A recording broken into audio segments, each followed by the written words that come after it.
coming to you live. Yeah, live on YouTube. First time actually. So if you're not been following me on my Facebook page, so if you didn't know, I've got a Facebook page called Dash Off-Road, of course. No, the legacy name is Virginia Troll Dash Off-Road. So go to Facebook, check out that page. And that's where I post everything about what I'm doing with my Y62, where I'm going, people I'm talking to, all that sort of stuff. If I see something cool on Facebook, Instagram, I'll share it to there. But yeah, so that's where I've been going live the last 5 weeks, and now I'm going to do a test with YouTube, and I'm going to go live every Tuesday night at this time, so it's 8:30 Eastern Daylight Savings Time, or if you're just looking at about now, every week. And this is a great place where you can the Virginia Troll Dash Off-Road page, it's more of a place where you just look and watch. If you want to actually engage in the community, have a look at the Facebook group that I've got, which is Y62 Patrol Modified Action. That's where everyone gets engaged, talks. If a problem comes up, you post it on there and the community solves it for you. It is fantastic. So look it up, Facebook group, Y62 Patrol Modified Action. And then the other way to engage is to come here, more so with me. So if you've got any questions, I believe, and this is my first time, but I believe you can write in the chat below there. It comes up on my screen, fingers crossed, and I'll be able to go through and, you know, at the same time you can tell me if you can't see me or my microphone's not working or whatever's happening at the same time. So tonight is about Adelaide had a full drive adventure show just the weekend gone. I wasn't going to go because every time I go to these things I just spend lots of money. So like I either leave my wallet at home or I just don't go at all, and I've been saying for a month straight now I'm not going, and then I saw posts on Instagram, Facebook, everywhere, oh, you know, come to the show. All the advertising sucked me in as well.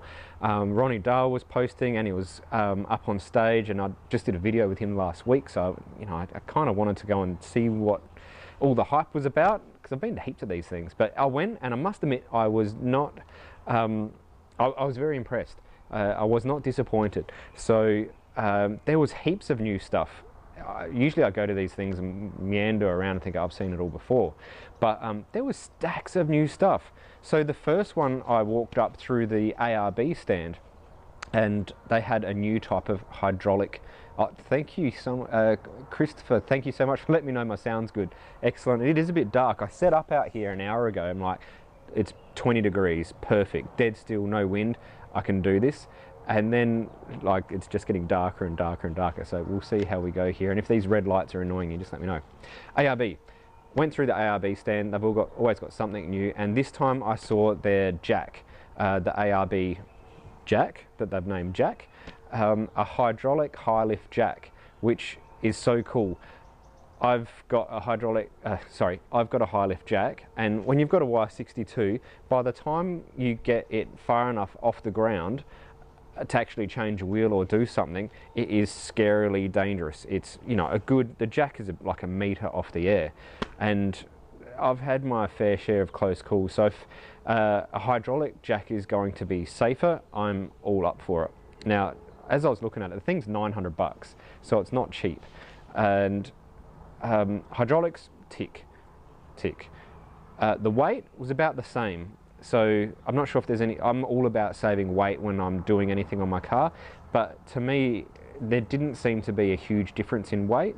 So cost, weight, no benefit.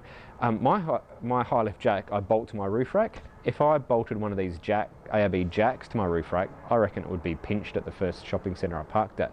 So there's a few downsides to the ARB jack. And again, if you're new to watching me live on Tuesday nights, we all sit back with a drink at the same time, so feel free to have a drink with me. Tonight is bourbon and cola. So do I want one? Absolutely yes, but I'm not going to be able to store it on the outside of my car. So the next I went over to the Nissan stand, and you know, they had the Series 4 Y62 there, and I must admit I haven't had a serious look at a Series 4 yet. This was the first time, and I sat in it, I looked around. I must admit I looked at the front bumper, and I just don't like Y62 Patrols. I think what they've done with the bumpers and all the evolutions just doesn't do it for me. Put a a front and rear bar on, and all of a sudden they look amazing, and some big tyres. But just once again, and I saw the 2019 bar that's coming out on them, and I'm just as unimpressed, I must say. Great platform, great car, but like, where's the new stuff? It's been around 8 years, this platform now. So anyway, the one thing I saw, which might not be new to you guys, but it was new to me, is they had an electronic joystick to move the steering wheel up and down and around the place. I thought that was kind of cool. You know, I said it once and forget, but anyway. So that was what was happening at Nissan, which wasn't much. And I went to the Toyota stand too, and there wasn't much more there either. I was hoping to get an insight onto whatever the 2019 Land Cruiser was, but there wasn't much about that either. Then I went on to, and not quite Y62 related. I'm going to come a bit closer because it is getting dark. Not quite Y62 related, but if you're going away camping in your full drive, OzTent have got a new, so you would have seen the OzTent 30-second tent. They'd like pop up in marketing speak 30 seconds, although it takes more like, you know, it pops up in 30 seconds and then another 5 minutes to peg it all out, get the ropes, and maybe join all the awnings and bits and pieces on. Still not a bad idea, it packs up big. But there's now like this swag size OzTent or Oz Swag, I'm not sure what they call it. The model is this one, but I'm into this. I want one. It still packs up large, but I can deal with that because it's got a big car, or I can put it on the roof. But this thing, it's a swag. You open it up. You just, it's same as the tent. It's just bang, it's up, and then peg it out. And when you put it away, basically it folds in on itself. I'll post a picture on my Dash Off-Road Instagram account after this video. But yeah, I want one. They weren't too dear either, 500 bucks. One person comfortably, two people would be tight. Yeah, you still have to put the bedding in there, and maybe I'm soft, but I put an air mattress in my swag anyway. One I've had since I was a scout back in 1992 or something like that. But I have the best sleep ever. So to be honest, I would probably leave their mattress out. You could put a sleeping bag in there, that'd be fine. But I would, yeah, actually, so I'd leave their mattress out. I'd put my airbed uninflated and a sleeping bag. That would fit fine, and it would all pack up and look quite good. So I'm dead keen to get one of them soon. That's on my list. I've got a big list. I was Darchie. So awnings for these, or any four-wheel drives, basically, you know, like the ARB one. Not that I'm bagging ARB, but just it's the typical awning, big 2.5 metre thing, comes out 2 metres. Kind of need two people to set it up, and it's, I don't know, it's okay. It's kind of what awnings were, but I reckon we can do better these days. So Darchie have got this new awning. Basically, it's got hinges on it, and it swings out, and it keeps going around. So your awning is it's like a bat wing, I suppose, and it ties down on your front bar. If you've got hoops, I don't have hoops, I'm gonna have to work that out, maybe to your winch, and then goes around, all the way around, like a massive, massive bat wing beyond the back of your car. So let's say your car's 6 metres long, it goes further than that. Easy to pack up, one person, easy to put up, all the poles are all hidden in there. I think it was 1,100 bucks or something, so it wasn't cheap. Excuse me, there's mozzies and midgies and bugs everywhere out here. So yeah, I was dead keen on one of them. I'll post a picture of that one up on Instagram after this too. Stopped by the KPD, and no, I didn't have a drink. And they've got some new products out. So you know I'm a fan of the carbon winch already. That's the lightest winch I know of, and it just fits so perfectly to a Y62 and the Predator bar. But they've come out with some new Shackles and Kinetic Rope. It's getting a little bit dark. If it gets much, well, of course it's going to get darker. I'll move into the light if that happens. We'll see how we go. If I get a bit dim, just let me know. But they've got this new Kinetic Rope, and as soon as he said to me that it's rated to 12 tonne, I was interested, because usually you get your 8 tonne, you know, normal flat snatch strap or whatever from your recovery kit, but these cars, they're weighing 3.5 tonne. I swear those snatch straps are more set up for your utes and smaller four-wheel drives. And there's been a few times now where I've had a big 3.5 tonne Patrol snatch my 3.5 tonne, which is down a sand embankment bogged, and the loading just doesn't make sense. Something is going to give sooner or later, and my fear is the snatch strap is going to let go. And I'm going to do a video coming up soon measuring my, I think it was 8 meters when I bought it, so now I'm going to measure it after I've probably done 50 recoveries with it, and see how far it has stretched. And then I'm going to get one of these kinetic ropes and do the same thing. So I'll do a short-term review, a long-term review of this kinetic rope. It's quite thick, 8 meters long again, and I'm just going to test it out, see what it's like. Bloody mosquitoes. The next part of that is, if we're going to, you know, work out what the weakest link is, we have to start looking at the shackles. So if your rope is weighted at 12 ton, and then you put a metal shackle, which I believe it's rated to 4.7 metric tons. Got to work that out, what that would be in foot ton thingies. But anyway, essentially I want a shackle that's rated higher than the snatch strap. So they have some soft shackles out that are rated to 14 ton, braided, a bit bigger than what I've seen anywhere else on the market, but a 14 ton soft shackle is the safest thing I can think of. It's going to fit through the recovery points. A lot of the recovery points that are coming out now, I think I might move forward a little bit. How can I do this to get a little bit brighter? Excuse, my caravan is out because I'm setting up to go away. I know, really poor form, sorry guys, but still see a bit of the predator in the back. I'm a little bit washed out. Can I fix that? Let's see. No. Oh, anyway, you have to put up with it being a bit washed out. So I was talking about the soft shackles, and that's going to be a safety item basically. So I'm going to get myself a set of them. I'll do some testing and I'll let you know how that goes. People have already been asking for a group buy, so I'll get on that. And I believe Carbon Winch's got something coming out next year too. They were a bit funny about it. The next place I went was to the Rhino stand. I don't know why, but the guys at Rhino, they had a sweet looking Y62 there, and when I went up to speak to them about it, they wouldn't talk to me. So I'm not sure what that's about, but that's all right. So I quickly then moved on to the Linex. So if you've seen any of my YouTube videos, you'll know that my car gets a hammering off-road. There's basically no paint left on it. So they said they've got a series of different wraps and paint protection, and I could, well not I, someone could get this type of like really tough paint protection. I put a video up on Saturday about it, but basically this stuff is indestructible. They had a Coke can that they coated in it, and I was jumping on it, standing on it, trying to crush it with my hand. I couldn't. This thing is tough as.